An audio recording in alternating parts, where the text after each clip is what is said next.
Fala galera, vou trazer hoje 5 dicas sobre comunicação que me perguntaram esses dias e eu acho muito importante. São coisas básicas que podem sim mudar a maneira e a eficiência de como você se comunica, e aí eu tenho certeza que isso aqui vai dar resultado na tua vida. Beleza? Essas são as 5 dicas, dá para ler aí, tá? Então, a primeira, clareza. Segunda coisa que eu vou falar, suposição. Depois eu vou falar de sentimento, julgamento e adaptação, tá bom? É isso. Então vamos lá. Vou deixar aqui, ó, para ficar mais fácil, para eu seguir a ordem certa. Clareza. Você tem que deixar exatamente claro o que você quer, ou seja, ser objetivo na tua comunicação. Vai um exemplo aqui. Imagina que agora tá fazendo esse friozinho todo e eu tô com vontade de comer sopa. Eu ligo para minha esposa e falo para ela: "Ô amor, olha, não tá tão quente esses dias, né? Nossa, tava com vontadezinha de comer alguma coisa e tomar um negócio para dar uma esquentada." Aí fiquei na expectativa que ela entendeu. Quando eu chego em casa achando que ia ter uma sopa esperta, quando eu chego tem um chá. Eu vou ficar frustrado? Sim. Mas eu fui claro na minha comunicação? Não. Ah, Sidney, você tá exagerando. Não tô não. Isso acontece com muita frequência. As pessoas fazem isso em coisas simples e geram desgastes e levam sim a conversas difíceis, tá? E mesmo quando você é claro, você tem que ser realmente claro. O que eu quero dizer? Voltando ao mesmo exemplo. Oi amor, tudo bem? Nossa, hoje tá meio friozinho, né? Não tá tão calor e tal. O que você acha? Vamos comer uma sopa? Você prepara aí pra gente? Preparo, lógico. Aí eu chego em casa achando que ia ter uma sopa lá de legumes com pedaços de carne e tal. Eu chego, a sopa tá batida. E aí? A minha comunicação foi clara? Eu falei que queria comer sopa, mas não exatamente o que eu gostaria de comer. Eu só falei que era uma sopa. Então, a minha comunicação não foi clara. Esse é um dos erros mais comuns que as pessoas cometem em termos de comunicação, porque elas não são claras. E aí, a gente vai para o segundo ponto, que é a suposição. O que acontece? Quando eu falei que eu queria comer sopa, a minha esposa supôs uma coisa, eu supus outra. Ou seja, eu tive uma suposição que ela entendeu que a sopa que eu queria que ela preparasse era exatamente a sopa que tava na minha cabeça, mas não tava na cabeça dela, porque eu não fui claro, falando: olha, eu quero uma sopa ali com macarrão, um pedacinho disso, daquilo, pô, o que você acha? Joga ali uma carne e tal, abre. Então não adianta, porque as pessoas supõem sim em muitas conversas, e isso não é incomum. Realmente isso acontece bastante, as pesquisas demonstram, e existiram várias e várias análises, inclusive tem estudos em Harvard que demonstram isso, tá? Tem um livro que eu tô lendo, recomendo bastante, chama Conversas Difíceis, é muito interessante porque fala um pouco dessas questões, onde a pessoa supõe uma coisa, e aí, às vezes em conversas simples, você tem desentendimentos que realmente levam para um caminho não muito interessante, beleza? Então, primeira coisa, a gente falou de clareza na tua comunicação. Segunda coisa, estamos falando de suposição. Não suponha que o outro entendeu, tá? Deixe claro o que você quer sem colocar essa questão da suposição, e se você tiver dúvida, não tem problema nenhum perguntar: olha, deixa eu ver se eu entendi o que você me disse. Você está me falando que você gostaria então de comer uma sopa de tal. Não era isso, não é esse tipo de sopa. Eu quero que você não bata a sopa, por favor, entendeu? Então ficou claro e não tem suposição. Normalmente você vai ter um alinhamento muito melhor na comunicação. Outra coisa, sentimento. Você tem que sim passar os seus sentimentos numa comunicação.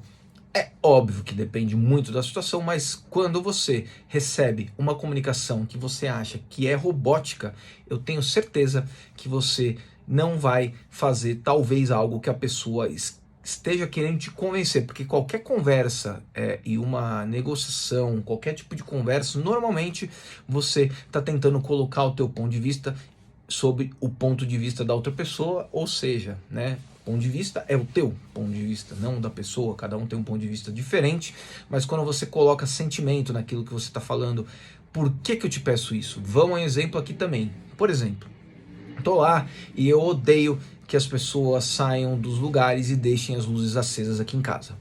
Verdade, isso é real. Então, se eu chegar pro meu filho e falar para ele: pô filho, de novo, você tá lá na sala? Você não tá lá, por que a luz está ligada? Normalmente a gente faz isso. Pô, você tá lá no teu quarto? Por que a luz está ligada?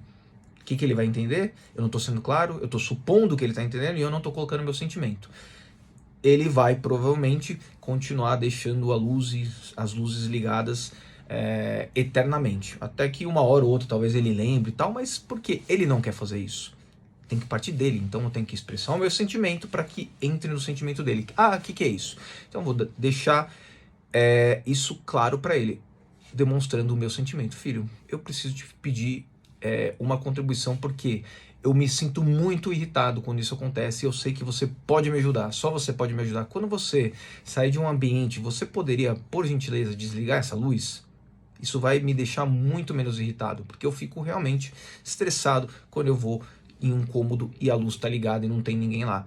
Olha, realmente isso muda muito e eu estou expondo o meu sentimento, que eu me sinto irritado, estressado, frustrado, qualquer coisa, tá? Então, esse é o terceiro ponto, expor sentimento. Então, falamos de clareza, não deixar suposição na mesa e estamos agora falando de sentimento. Quarto ponto, julgamento.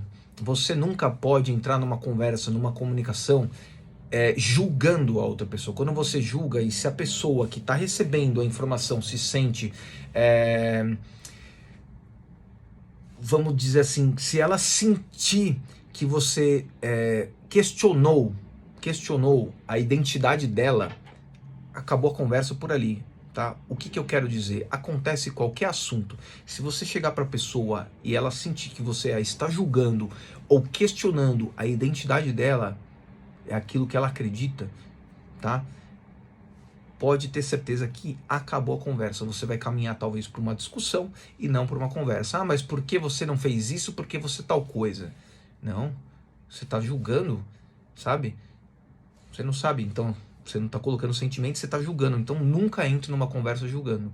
Quando você quiser, você expressa o teu sentimento com clareza, sem suposição. Olha, aconteceu tal coisa, eu me sinto assim, eu queria entender por que você não fez, né? E não falar, você não fez, por isso que aconteceu tal coisa. Ah, você não pagou aquilo, por isso que a gente não viajou.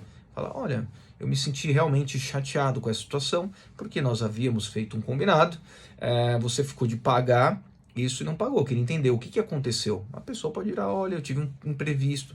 Tá entendendo? Tem uma diferença, você não pode julgar. Quando você julga o outro, numa conversa, normalmente são negociações. Você está querendo que a pessoa faça o que você quer e a pessoa está querendo fazer o que ela quer. Isso acontece. Acontece em relacionamento amoroso, relacionamento profissional, de parentes, de pai para filho, tudo. E realmente são coisas básicas que as pessoas não prestam atenção, tá? Então, cuidado com os julgamentos. Nunca julgue. Ah, você não me ligou, por isso que eu não fiz tal coisa. Fala, eu não te liguei. A pessoa não te ligou. Você estava esperando a pessoa te ligar, ela não te ligou. Você vai julgar ela. O que ela vai entender? A mensagem que ela vai receber, pô, a pessoa tá me julgando, tá achando que eu não ligo para ela, é isso? Então acabou a conversa por ali. Você tem que falar, fiquei muito chateado, muito triste. Eu estava esperando a tua ligação e não aconteceu e eu me senti abandonado. Me senti extremamente esquecido. Você falou do teu sentimento e aí deixa a pessoa falar do dela, tá bom? Esse foi o quarto ponto. O quinto, adaptação. Existem diferentes níveis de locutores e receptores, ou seja, você pode ser um excelente locutor, falar super bem, mas se a sua mensagem não tiver tudo isso que eu falei agora, não adianta nada, porque você está falando em russo, o cara está entendendo em chinês. Olha, um exemplo aqui, dois.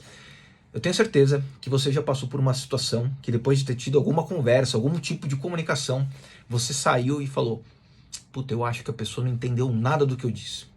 Ou, ao contrário, você teve uma conversa, uma negociação, uma comunicação e você saiu e pensou, caraca, meu, eu não entendi nada do que a pessoa disse. Não porque ela falou outra língua. Ela falou outra língua na comunicação, mas não a língua que você entende. Ela falou português para português, você não entendeu nada. Parecia que ela estava falando russo e você entendendo chinês, né? Então isso acontece.